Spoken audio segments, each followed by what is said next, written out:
Thank you very much, Mr. Chairman. And I also look forward to working with you and the entire subcommittee on an incredibly important topic to our country. I also want to thank our witnesses for being here this morning. I think we can all agree that all of us here care about a safe and secure border. We all care about stopping human trafficking. We all care about the fentanyl crisis, prosecuting traffickers, and using every tool available to us to shut down cartels. I also hope that we care about the humanity of migrants who are crossing the border oftentimes out of desperation or out of suffering in their home countries. We look forward to having a Customs and Border Protection team here, of course, that are also going to be demonstrating, I believe, some canine animal security techniques, which we look forward to seeing. And I want to thank Commissioner Sabatino and Director Salisbury for being here today and for your service to our country. Thank you very much. Now, in November of 2021, President Biden and congressional Democrats passed an infrastructure bill that I believe the support of only a few Republicans that included $430 million to expand Customs and Border Protection for facilities and to improve screening capabilities at our ports of entry. In the 2023 appropriations package, I believe also with the support of just some Republicans, Democrats also provided another $130 million to Customs and Borders Patrol to hire additional workers at our ports of entry and to invest in more innovative and efficient technologies to speed up our border entries. Now, I want to mention this because I think it's important to remind folks that we're all here committed to national security and, of course, to border security.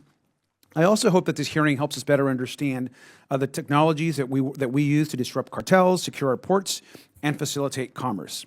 We look forward to learning how Congress can help provide and deploy resources effectively to make our country safer, and of course is a goal that, of course, the Biden administration shares. I'm also particularly interested in this issue because I represent the Port of Long Beach and our seaports in California. The Port of Long Beach is the second largest container port in the United States. Combined with the Port of Los Angeles, our sister port, they earn $5 billion a year in custom revenues to aid in our economy across the country. Our ports also impact 2.6 million jobs throughout the U.S. and are linked directly to workforce development across the nation. And so this is a very important issue for us as well in California.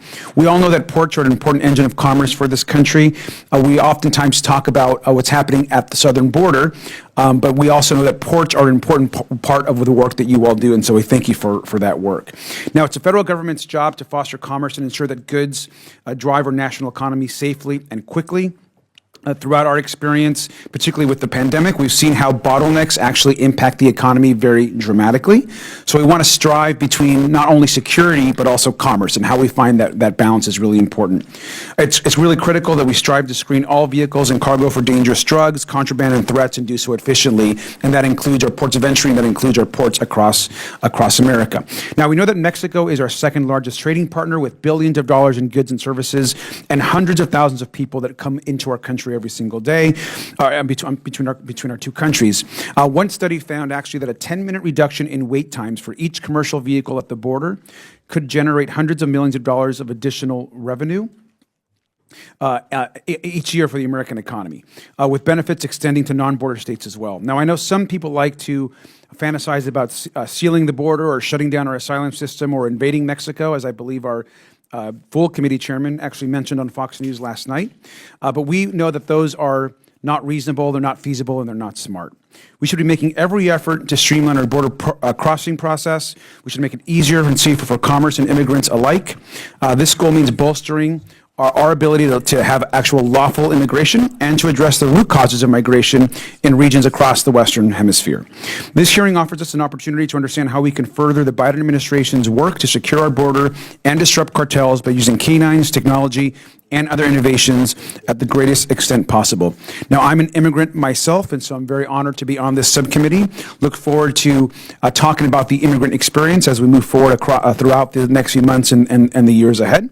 And I also think we should make one thing also very clear. There are problems that we have today are not solved just by border security or a wall. We have to have an orderly process, have legal pathways to citizenship, focus on technology, and certainly ensure that we have an immigration system that is fair and humane for all. We want to welcome hardworking immigrants into our communities. We want to ensure that folks pay taxes, work hard, and have actually a pathway to citizenship, one that we can all benefit from. We've always been a nation of immigrants. We cannot stop people from wanting to come here to build better lives for themselves and their future. I look forward to a productive opportunity to engage with our witnesses today. I want to thank you again for your service and for being here.